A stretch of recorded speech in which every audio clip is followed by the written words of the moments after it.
رضيت بالله ربا وبالإسلام دينا. رضيت بالله ربا وبالإسلام دينا وبمحمد صلى الله عليه وسلم It's very easy to say, I'm going to do the right thing, I'm going to be a good person, but come under oppression, come into poverty, come into watching your daughter starve, come into watching your other daughter be killed, come to watching your sons being buried and people mocking, come to those states watching the people who are with you, who trust you, believe in you, love you, would die for you, and you watch them get severed and killed and persecuted. Then try doing the right thing. 1,500 years worth of atheists and Orientalists who have looked into this man's life, they looked at his response at time of extreme difficulty. Who was he really? He is a mercy to mankind. He passes no man except that he would smile. He would not walk past the indigent or the destitute without offering or lending aid, etc. This man, at his worst, when he had nothing and someone else who had a little, but still they were ungrateful, they would beg, please give me. And he had nothing, he would say, wait, I'll be back. And he would go find another person that trusted him and said, brother, let me borrow a few things. And he would borrow and he would come back and he would give.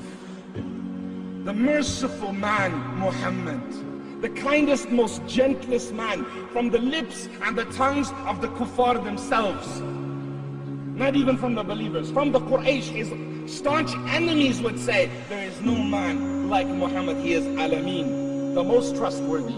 Though we hate him, we want to kill him, they would say, they would bring their wealth to him and say, watch over this for me this month, I'm going away, I'll be back. I don't trust anyone else.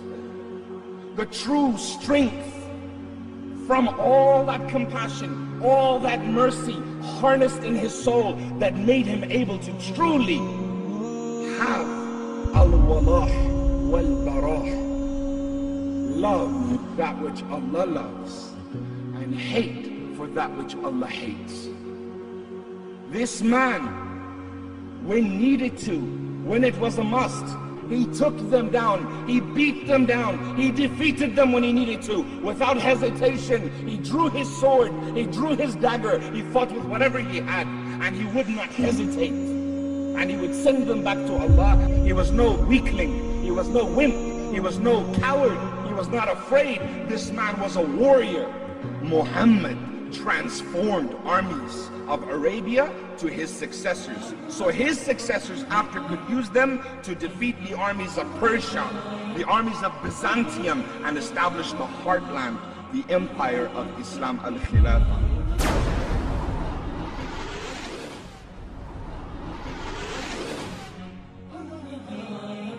You're the best person I've ever known, best friend I've never met.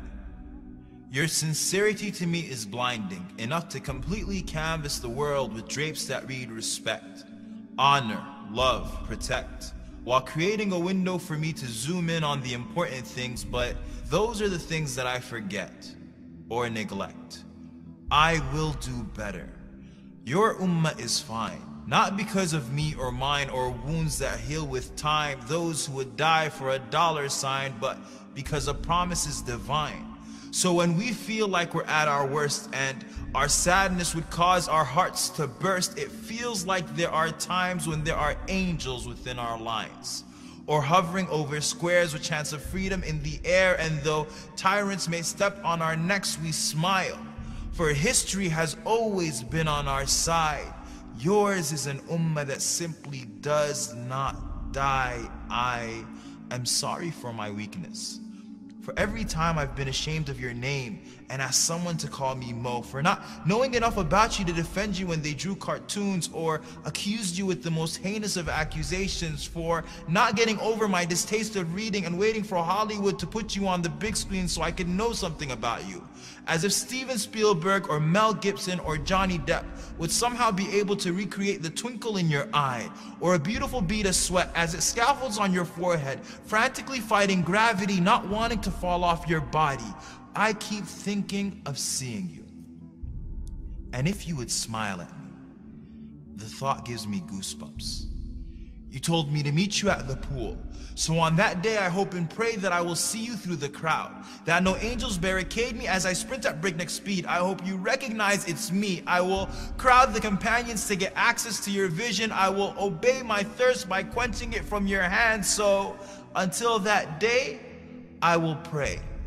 I will stand and I will pray as if my feet are holding the earth from splitting. If I make it, I cry at the thought of seeing you. For I know the words that I used to read from books with all too thin pages will do no justice to your voice, your scent, your touch, your face. My messenger of Allah has always existed between the curves and dots of the Arabic alphabet. So Muhammad ibn Abdullah in 3D and whatever other dimensions the hereafter brings with it will be an overboard of senses. I will fall in love with your shadow and will tell Ali that his description did not do justice. Tell my mother Aisha of how we heard her story of how you passed away between her chin and her chest, over and over and over again. And it made us cry every single time. For we never suffered any disaster that was greater than what we suffered before our souls merged with flesh, of entering an earth that was without you. Does the sky even recognize us anymore? And I will sit in the shade of your smile and will ask you your story directly from your mouth as we sip on salsabil ice cold, and will be terribly embarrassed if you ask me for mine, 'cause I never did anything right other than loving you. And then, if you let me, I would love for a hug.